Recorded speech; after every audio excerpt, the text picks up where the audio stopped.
प्रभात exam की current affairs bulletin में आपका स्वागत है। मेरा नाम है दीपाली शर्मा। अगले आधे घंटे में आपके पास होंगी देश और विदेश के वे सभी करंट अफेयर्स जो परीक्षा की दृष्टि से महत्वपूर्ण है। चलिए शुरुआत करते हैं हम आज के बुलेटिन की। हाल ही में अंडमान सागर में जापानी समुद्री आत्मरक्षा बल और भारतीय नौसेना के बीच एक समुद्री साझेदारी अभ्यास आयोजित किया गया। इस अभ्यास का उद्देश्य इंटरऑपरेबिलिटी को बढ़ाना, जहाजरानी और संचार प्रक्रियाओं को सुव्यवस्थित करना है। यह अभ्यास हिंद महासागर क्षेत्र में सुरक्षित अंतर्राष्ट्रीय शिपिंग और व्यापार सुनिश्चित करने की दिशा में दोनों नौसेनाओं के बीच चल रहे अभ्यासों का हिस्सा है। दोनों देश समुद्री संबंधों को मजबूत करने की दिशा में हिंद महासागर क्षेत्र में नियमित अभ्यास करते आ रहे हैं।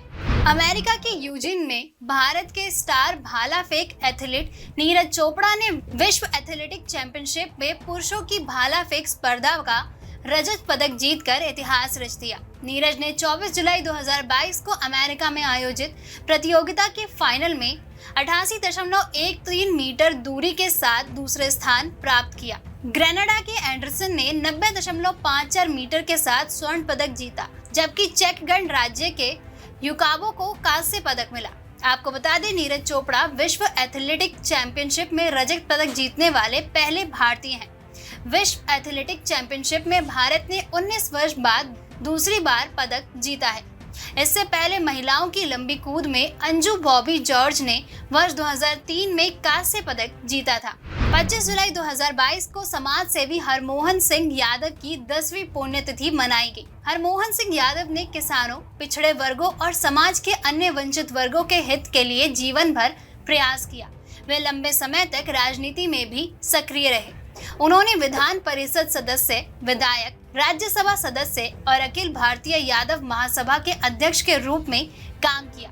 अपने पुत्र सुखराम सिंह के सहयोग से उन्होंने कानपुर और उसके आसपास अनेक शिक्षण संस्थानों की स्थापना के महत्वपूर्ण भूमिका निभाई है। हरमोहन सिंह यादव को वर्ष 1984 के दंगों के दौरान सिख समुदाय के अनेक सदस्यों की जान बचाने के लिए वर्ष 1991 में शौर्य चक्र से भी सम्मानित किया गया था। प्रधानमंत्री नरेंद्र मोदी ने 29 जुलाई 2022 को गुजरात में अंतर्राष्ट्रीय वित्तीय सेवा केंद्र प्राधिकरण के मुख्यालय भवन की आधारशिला रखी। यह प्राधिकरण भारत में अंतर्राष्ट्रीय वित्तीय सेवा केंद्रों में वित्तीय उत्पादों, वित्तीय सेवाओं और वित्तीय संस्थानों के विकास एवं विनियमन के लिए एकीकृत नियामक है।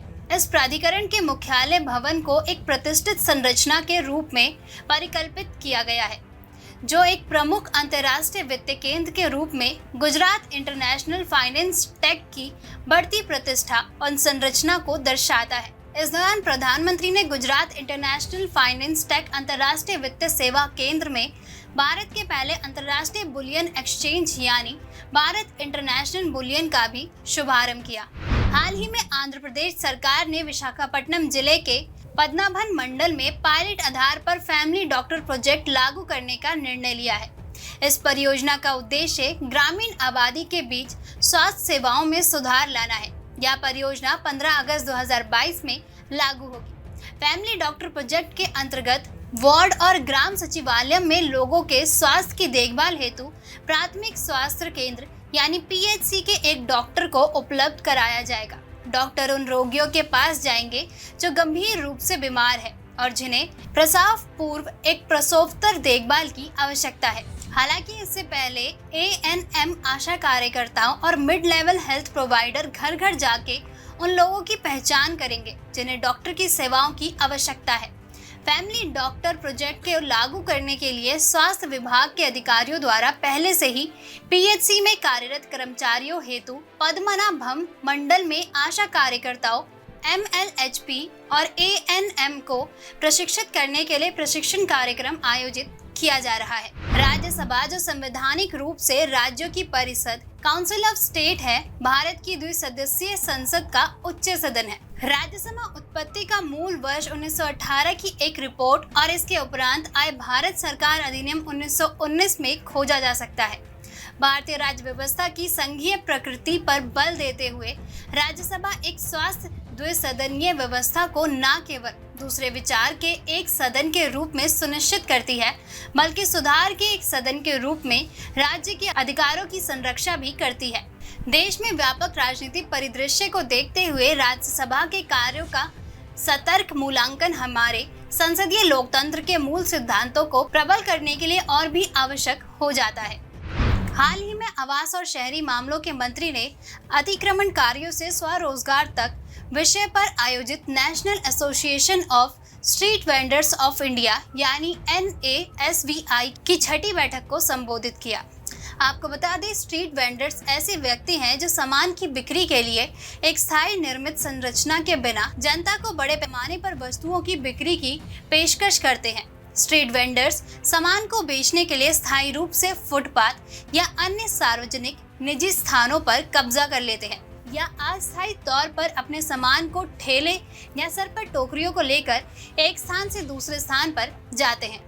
हाल ही में विश्व व्यापार संगठन यानी WTO की मंत्रिस्तरीय बैठक में मत्स्य पालन सब्सिडी पर समझौता हुआ। यह समझौता वैश्विक मछली स्टॉक की बेहतर सुरक्षा के लिए अवैध, गैर सूचित और अनियमित तरीके यानी IUU से मछली पकड़ने के मामले में सब्सिडी पर रोक लगाएगा। यह समझौता गहरी समुद्री क्षेत्र जो कि तटीय देशों और क्षेत्रीय मत्स्य प्रबंधन संगठनों या व्यवस्थाओं के अधिकारी क्षेत्र से बाहर है में मछली पकड़ने के मामले में भी सब्सिडी प्रदान करने पर रोक लगाता है।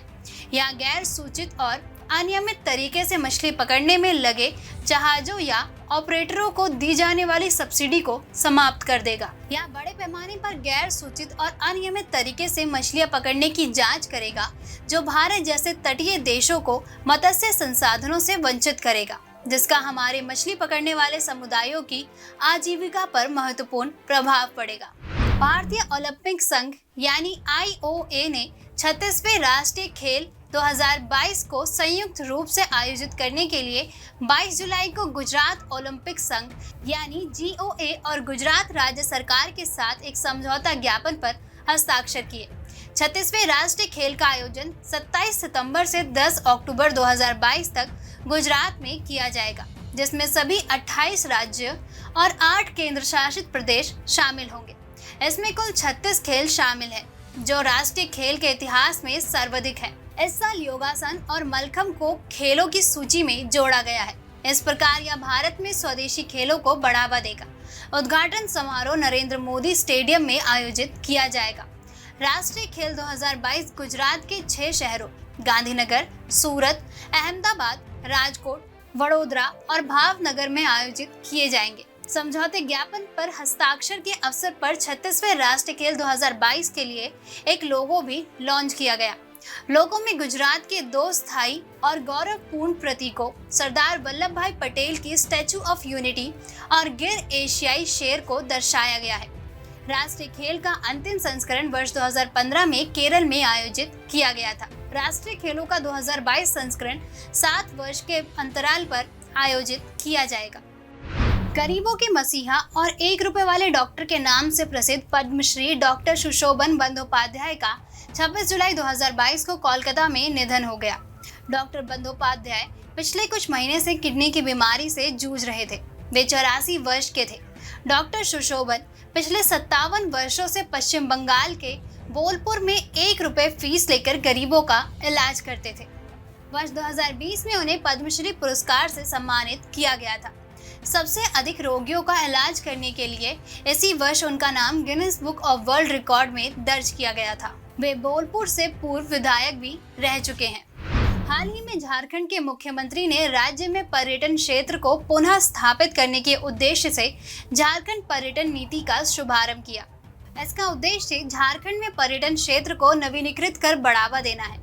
इस नीति के अंतर्गत नागरिक सुविधाएं प्रदान करने और पारसनाथ, देवघर, इटखोरी तथा मधुबन सहित कई स्थानों के सौंदर्यीकरण पर भी ध्यान केंद्रित किया जाएगा।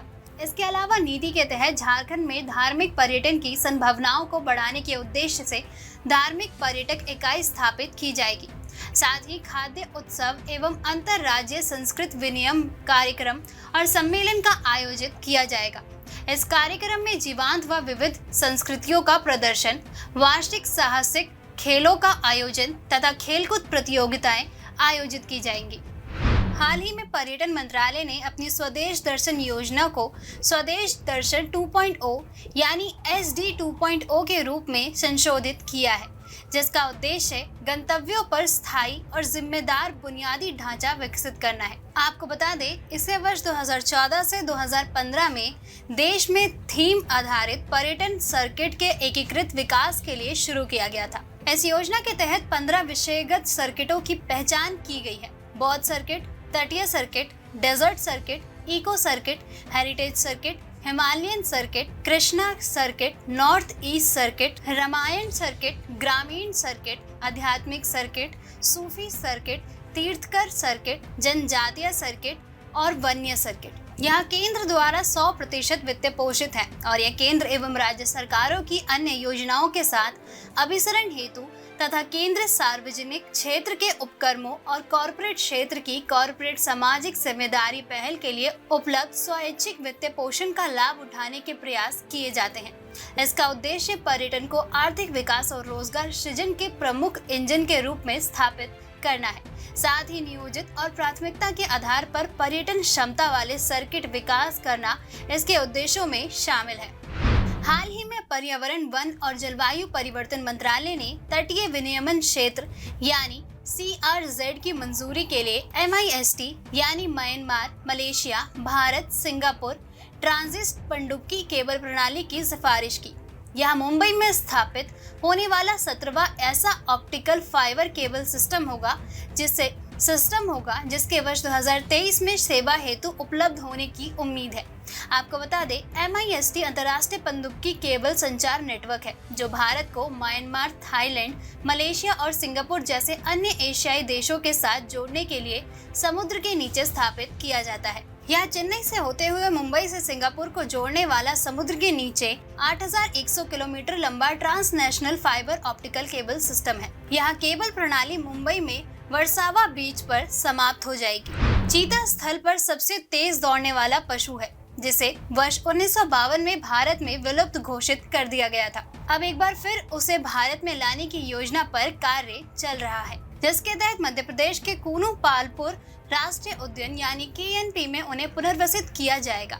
इन अफ्रीकी चीतों को भारत और अफ्रीका के बीच एक अंतर महाद्वीपीय स्थानांतरण परियोजना के तहत लाया जा रहा है। आपको बता दें, भारत में चीता ईस्वी सन के पहले से इतिहास में दर्ज किया गया है। चीतों को पकड़े जाने का रिकॉर्ड 1550 के दशक का है। ऐतिहासिक आनुवंशिक अड़चन के कारण आनुवंशिक विविधता के स्तर में कमी, जिसके परिणाम स्वरूप वन्य क्षेत्र में इसके उच्च शिशु मृत्यु दर और कैद में प्रजनन करने की इसकी कम क्षमता इसके विलुप्त होने के प्रमुख कारक थे।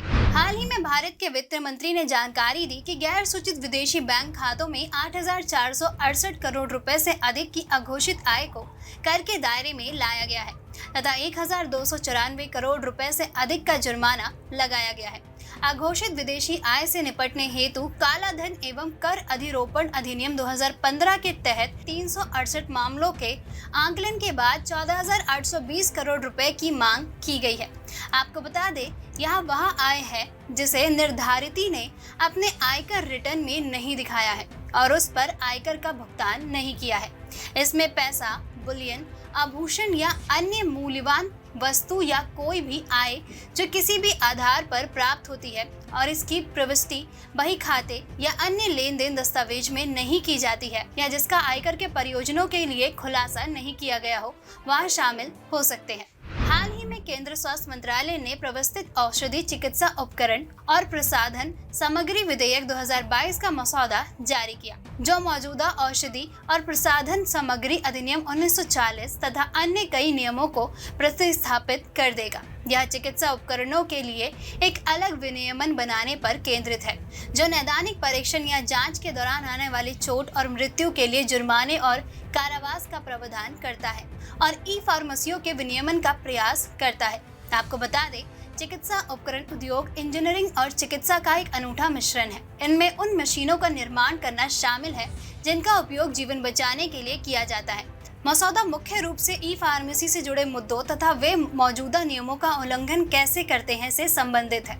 वर्ष 1940 के कानून में ऑनलाइन फार्मेसी के नियमन का सादा ही कोई प्रभाव है। वर्तमान में ये सभी ऑनलाइन फार्मेसियों कानून के दायरे से बाहर है। इनमें से ज्यादातर के पास दुकानों या भंडार इकाइयों के लाइसेंस है। वे बिना प्रिस्क्रिप्शन के दवाई देते हैं। हाल ही में भारत सरकार ने घोषणा की है कि राष्ट्रीय ध्वज, जहां ध्वज खुले में प्रदर्शित किया जा सकता है या किसी नागरिक के घर पर प्रदर्शित किया जा सकता है, इसे दिन रात फहराया जा सकता है। सरकार ने इससे पहले मशीन से बने और पॉलिस्टर के झंडे के उपयोग की अनुमति देने के लिए ध्वज संहिता में संशोधन किया था। सरकार ने हर घर तिरंगा अभियान शुरू करने के साथ ही गृह मंत्रालय ने भारतीय ध्वज संहिता 2002 में संशोधन किया है, ताकि रात में भी राष्ट्रीय ध्वज को फहराया जा सके। आपको बता दें, यह राष्ट्रीय ध्वज संविधान, राष्ट्रगान और भारतीय मानचित्र सहित देश के सभी राष्ट्रीय प्रतीकों के अपमान को प्रतिबंधित करता है। यदि कोई व्यक्ति अधिनियम के तहत निम्नलिखित अपराधों में दोषी ठहराया जाता है तो वह 6 वर्ष की अवधि के लिए संसद एवं राज्य विधान मंडल के चुनाव लड़ने हेतु अयोग्य हो जाता है। रक्षा मंत्री राजनाथ ने सशस्त्र बलों के बीच समन्वय बढ़ाने के लिए तीनों सेनाओं के संयुक्त थिएटर कमांड की स्थापना की घोषणा की है। रक्षा मंत्री ने यह भी कहा कि भारत दुनिया के सबसे बड़े रक्षा उपकरणों के आयातकर से एक निर्यातकार के रूप में तेजी से आगे बढ़ रहा है। आपको बता दें, संयुक्त थिएटर कमांड एक एकीकृत या संयुक्त थिएटर कमांड के तहत भौगोलिक थिएटरों यानी क्षेत्रों के लिए है, जो सामरिक और सुरक्षा संबंधी चिंता का विषय है। एक कमांडर के अधीन तीनों सेनाओं के एकीकृत कमान की परिकल्पना की गई है। इस तरह के बल का कमांडर अपने नियंत्रण में सभी संसाधनों, सेना, भारतीय वायुसेना और नौसेना से निर्बाध प्रभावकारिता के साथ उपयोग करने में सक्षम होगा। एकीकृत थिएटर कमांडर व्यक्तिगत सेवाओं के प्रति जवाबदेह नहीं होगा। तीनों सेनाओं के एकीकरण और एकता से संसाधनों के दोहराव से बचा जा सकता है। साथ ही प्रत्येक सेवा के तहत उपलब्ध संसाधन अन्य सेवाओं के लिए भी उपलब्ध होंगे। हाल ही में महाराष्ट्र के मुख्यमंत्री एकनाथ शिंदे ने कहा है कि राज्य सरकार जनजातीय क्षेत्रों में हर घर ऊर्जा उत्सव आयोजित कर ग्रामीण लोगों के जीवन में प्रकाश लाने के लिए प्रतिबद्ध है। महाराष्ट्र के ठाणे जिले के शाहपुर में आयोजित ऊर्जा उत्सव उज्ज्वल भारत उज्ज्वल भविष्य @2047 को भेजे संदेश में मुख्यमंत्री ने राज्य भर में कार्यक्रम के विस्तार पर जोर दिया। आपको बता दें, शाहपुर में ऊर्जा उत्सव भारत की आजादी के 75वें वर्ष के सिलसिले में आयोजित किया गया। हालांकि महाराष्ट्र देश में ऊर्जा क्षेत्र में सदैव अग्रणी रहा है। इसके साथ ही सरकार ने प्रीपेड स्मार्ट मीटर लगाने का फैसला किया है, जिससे 1,66,00,000 विद्युत उपभोक्ताओं को फायदा होगा। वहीं केंद्र सरकार ने तटीय जिले के लिए भूमिगत केबल लगाने की योजना बनाई है। हाल ही में महिला एवं बाल विकास मंत्रालय ने भारत में कुपोषण पर अंकुश लगाने के लिए लक्ष्य निर्धारित किए हैं। NFHS 5 रिपोर्ट में इस पर प्रकाश डाला गया है, जिसमें जनसंख्या के प्रमुख क्षेत्रों पर विस्तृत जानकारी शामिल है, जैसे स्वास्थ्य और परिवार कल्याण, प्रजनन क्षमता, परिवार नियोजन, शिशु और बाल मृत्यु दर, मातृ एवं शिशु स्वास्थ्य, महिला सशक्तिकरण आदि। आपको बता दें, कुपोषण वह स्थिति है जो तब विकसित होती है जब शरीर विटामिन, खनिज और अन्य पोषक तत्वों से वंचित हो जाता है, जिससे उसे स्वस्थ, ऊतक और अंग के कार्य को बनाए रखने की आवश्यकता होती है। कुपोषण उन लोगों में होता है जो या तो कुपोषित हैं या अधिक पोषित है। भारत सरकार ने वर्ष 2020 तक कुपोषण मुक्त भारत सुनिश्चित करने के लिए राष्ट्रीय पोषण मिशन यानी NNM या पोषण अभियान शुरू किया है। दोस्तों, आज के बुलेटिन में बस इतना ही। मिलते हैं अगले हफ्ते नए करंट अफेयर्स के साथ। तब तक के लिए नमस्कार।